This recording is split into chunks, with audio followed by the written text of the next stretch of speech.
Israel और Iran के बीच युद्ध हर बदलते पल के साथ और भीषण होता जा रहा है।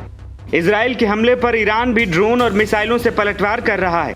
इस बीच खबर आई कि ईरान के supreme leader Ayatollah Ali Khamenei Israel के खौफ से बंकर में जाकर छिप गए। खामनेई के साथ उनका पूरा परिवार भी मौजूद है। इजराइल ने ईरान पर अटैक करके उसके सैन्य ठिकानों को निशाना बनाया था। इसके जवाब में भी ईरान ने भी भयंकर नुकसान पहुंचाया और अब इसी के बाद खामनेई परिवार सहित अंडरग्राउंड हो गए। ईरान इंटरनेशनल की एक खबर के मुताबिक खामनेई के बेटे मुजद्दबा सहित उनके परिवार के सभी सदस्य उनके साथ हैं। वे सभी बंकर में छिपे हैं।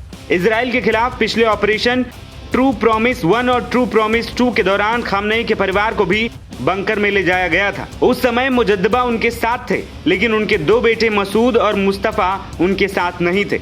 इजराइल ने अभी तक ईरान के कई सैन्य ठिकानों को निशाना बनाया है। रिपोर्ट में दावा किया गया कि अब खामनेई को भी निशाने पर इजराइल ले सकता है। अमेरिका इस मामले में इजराइल का साथ भी दे रहा है। एक अमेरिकी अधिकारी ने हाल ही में ये कहा कि इजराइल ने खामनेई को मारने का प्लान बनाया है और वो इसको लेकर डोनाल्ड ट्रंप के पास भी गया था, लेकिन ट्रंप ने इसकी इजाजत नहीं दी। इस बीच खामनेई ऐसे बंकर में जाकर छिपे हैं जहां चाहकर भी इजराइल आर्मी हमला नहीं कर सकती। यह बंकर तेहरान के लाविजान में स्थित है। लाविजान का यह बंकर सुप्रीम लीडर के आधिकारिक आवास से करीब 16 किलोमीटर दूर बताया जाता है। पहले भी खामनेई इसी बंकर में जाकर छिपते रहे। इसे तेहरान का सबसे सुरक्षित बंकर माना जाता है। इस बंकर की निगरानी ईरान की सेना करती है। यहाँ पर मिसाइल गिराना बेहद मुश्किल होता है। इंटरनेशनल एटॉमिक एनर्जी एजेंसी यानी कि IAEA के मुताबिक जिस लाविजान में ईरान का एक यूरेनियम साइट है जो अंडरग्राउंड बंकर में संचालित हो रहा है, एजेंसी के मुताबिक इसे सबसे ज्यादा सुरक्षित यूरेनियम ठिकाना माना जाता है। खामनेई को जिस बंकर में छुपाया गया है वो लाविजान में स्थित है। ऐसे में कहा जा रहा है कि अगर लाविजान में हमला होता है तो न्यूक्लियर रेडिएशन का खतरा बढ़ जाएगा।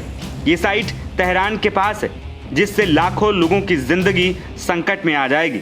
बता दें कि इजराइल और ईरान में शुक्रवार से लड़ाई चल रही है। ये लड़ाई लगातार तेज होती जा रही है और सोमवार को चौथे दिन भी पहुंच गई। इजराइल ने ईरान में अपने हमलों का उद्देश्य ईरान के परमाणु और बैलिस्टिक मिसाइल कार्यक्रमों को नष्ट करना बताया है। राजधानी तेहरान और कई प्रमुख शहरों पर हमले के बाद ईरान भड़का हुआ है। ईरान ने इजराइल के हमलों का जवाब मिसाइल हमले से करते हुए बड़ा नुकसान पहुंचाया। तो दूसरी ओर ईरान और इजराइल के बीच तेजी से होती लड़ाई ने दुनिया, खासतौर से पश्चिम एशिया के देशों की चिंताएं बढ़ा दी। दोनों देशों के बीच लंबे समय से चले आ रहे संघर्ष ने क्षेत्रीय स्थिरता को भी खतरे में डाल दिया। फिलहाल देखना होगा कि दो पावरफुल देशों के बीच की जंग दुनिया को किस मोड़ पर लाकर खड़ा करती है, क्योंकि जिस तरह के हालात बने हैं इसमें विश्व युद्ध का खतरा बढ़ जाता है। NBT ऑनलाइन की रिपोर्ट।